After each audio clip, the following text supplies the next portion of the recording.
He pressed the $20 bill into my palm as if it were a crown. His smirk said everything. "You're nothing without me." My stepsister, glittering in a designer dress she didn't earn, clung to his arm. And there I stood, in my wedding gown, veil half pulled back, holding the bill that supposedly measured my worth. I smiled, quiet, calm. They thought I was broken, but they didn't know I'd already moved. When I was 12, Dad remarried. He gained a wife who adored attention, and I gained a stepsister who adored shortcuts. She coasted through life on charm, dropping out of college after one semester. I took the opposite path. I built things. Alone in my room, fueled by bitterness and silence, I wrote code. At 24, when the firm was collapsing, I unveiled my AI prototype. I still remember the boardroom, stale coffee, resignation in every face. Then my tool spoke. It predicted, optimized, turned chaos into clarity. Overnight, we went from sinking to soaring. Within 2 years, the company wasn't just solvent, it was worth $200 million. But in my father's eyes, still the forgotten daughter. The betrayal came wrapped in lace, my wedding day. Instead of a toast, he presented my stepsister with a gift for the future. My AI, my life's work. Signed over with a flourish, handed to someone who couldn't even read the code behind it. I pulled him aside, veil brushing my shoulders like chains.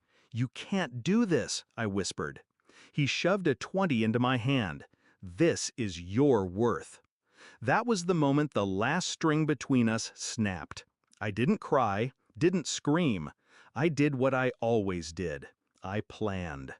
They believed the AI was a single creation, a polished product. But what I'd built wasn't static. It was alive, evolving, bound to me like blood. Behind its polished interface lay layers of architecture only I understood. And in those layers were kill switches, triggers only I could pull. So while they celebrated with champagne, while they thought I'd been humiliated into silence, I walked away. I went to my laptop, logged into the back end, and began to rewrite their future. By morning, the office buzzed. My father and stepsister swept in, giddy to assume leadership. But the screens told a different story. The AI greeted them with a single line: ownership transfer invalid. Original creator retained all rights. The legal contracts they waved around meant nothing. Buried in the code was a clause that required my biometric signature every 6 months. Without me, the system locked down.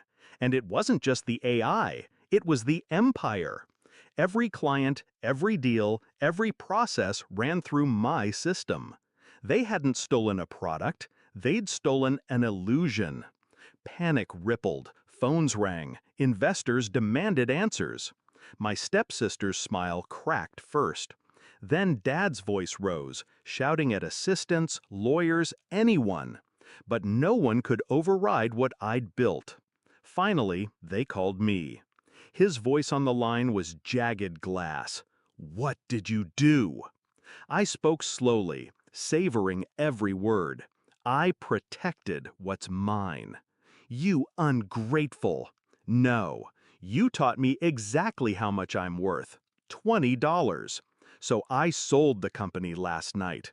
New partners, new leadership. The empire isn't yours anymore." There was silence. Then the sound of him exhaling, like air leaking from a dying balloon. The truth? I hadn't sold it for money. I'd sold it for freedom. The new owners valued me, not as a shadow, not as a daughter to be sidelined, but as the architect of the empire. My seat was secured, my vision intact. And my father? He was left outside the glass, peering in at what he'd thrown away. That night, I sat in my apartment, wedding gown draped across a chair like a shed skin. My phone buzzed endlessly. Calls from him, from her, from everyone who'd once ignored me. I didn't answer. I stared at the $20 bill lying on my desk. For the first time, it didn't sting. It made me laugh. Because he was right, in a way. That was my worth. To him. To someone too blind to see.